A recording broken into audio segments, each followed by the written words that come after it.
kanyaga, kanyaga, kanyaga, kanyaga, kanyaga, na sote tuko tayari. Comrades power, power, comrades power, power, comrades power, power. First of all, we want to thank the people of the Republic of Kenya for conducting themselves peacefully during the election process, before and even after. It shows that the people of Kenya are mature enough, and they have given the institutions that are charged to govern the elections time to do their work. In fact, contrary to some explanation that there are going to be violence across the country, we are very much pleased that there is relative calm across the country, and we want to urge Kenyans to continue remaining peaceful as the various institutions that are charged with ensuring that public service delivery is done are being constituted. As civil society, first of all, we want to say that given the verdict that was provided by the Supreme Court yesterday, and the law says that it is the final, which means that now we have a government. And as civil society, our responsibility is to hold the government to account. And we want to tell the incoming government that in instances where they'll be respecting the Constitution and delivering the services as per the Constitution, we shall support them. But when in instances whereby they'll be going against the Constitution, or maybe trampling upon the rights of Kenyans, then as the CSRG, we will not hesitate to call them out, even to organize demonstrations, to go to court, to ensure that the Constitution is implemented. As a sector, we are concerned, and one thing that is dear to us is the Public Benefits Organizations, or the PBO Act, that was enacted in 2013. The Jubilee government that was elected in 2013, 10 years later, has refused to commence the PBO Act. And the PBO Act is aimed at ensuring that there's an enabling environment for the social movement, the civil society organizations in Kenya to operate under self-regulation. But that act has not been commenced since 2013. What we're telling the incoming government is that we expect them to commence the PBO Act with immediate effect, so that the benefits that are in that act can start accrue to our members across the country who are doing a very big role. We also want to tell the government that CSOs, faith-based organizations, community-based organizations, and social movements have a very big role to play in supporting governance. We expect the government to encourage public participation involving the sector in decision-making processes. We also want the government to ensure that there are some issues that were raised by the Supreme Court. For example, if I might point one of them, the Supreme Court in the ruling read by the Chief Justice said that Kenyans don't have faith on the IEBC. I also want to say that given the ruling that was happened yesterday, and the fact that the petitioners have said that they are agreeing, but not, they are accepting but not agreeing with it, it means that there is also a deficit of trust in the Supreme Court. I think what is needed now moving forward is to ensure that some of the pronouncements that were done in 2013, the Mutunga-led team, 2017, the Maraga-led team, and now the recommendations need to be implemented. We also have issues that were done with the Kriegler, which stated that commissioners should be appointed at least 2 years to elections. We saw some IEBC commissioners being appointed 6 months to elections.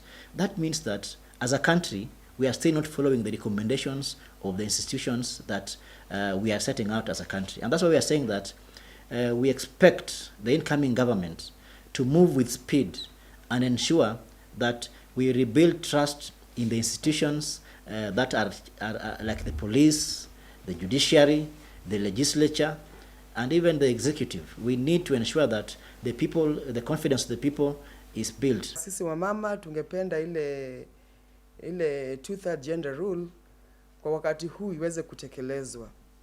Manake ile serikali iliyopita tu kuona sana pakubwa ikitekelezwa.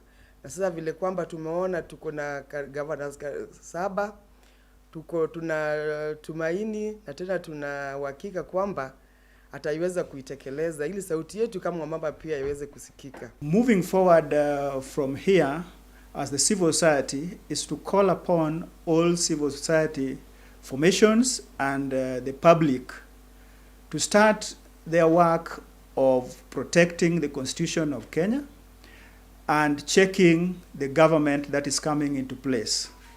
because one of the things that we do not need to sleep over is the issue of checking accountability of a government that is in place. As the civil society, we are going to look at the issues of the rule of law.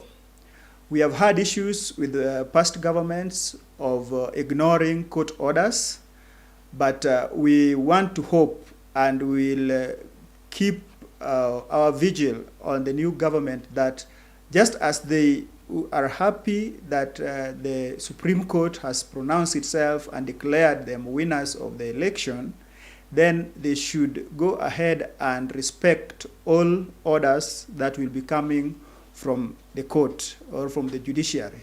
And this includes such orders that are in place, that were even made before they came into government. They need to respect them and carry them on as they were ordered. We look at the work, the space, the civic space, or the space that the civil society works. And we have seen previously that sometimes governments can want to, decrease the space that the civil society works. They will not want the civil society to have their voice to pronounce themselves on issues that affect members of the public. This is one thing that we'll pronounce ourselves on quite early in time and say that the civil society will always keep the check and will always pronounce itself on any issues that affect members of the public that needs to be addressed. We have the issue of the laws that govern the civil society.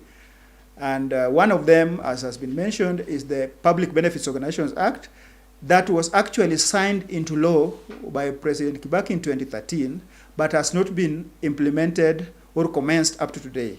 This is one of the things that we are calling upon the new government to commence in their first 100 days, that they must commence this law.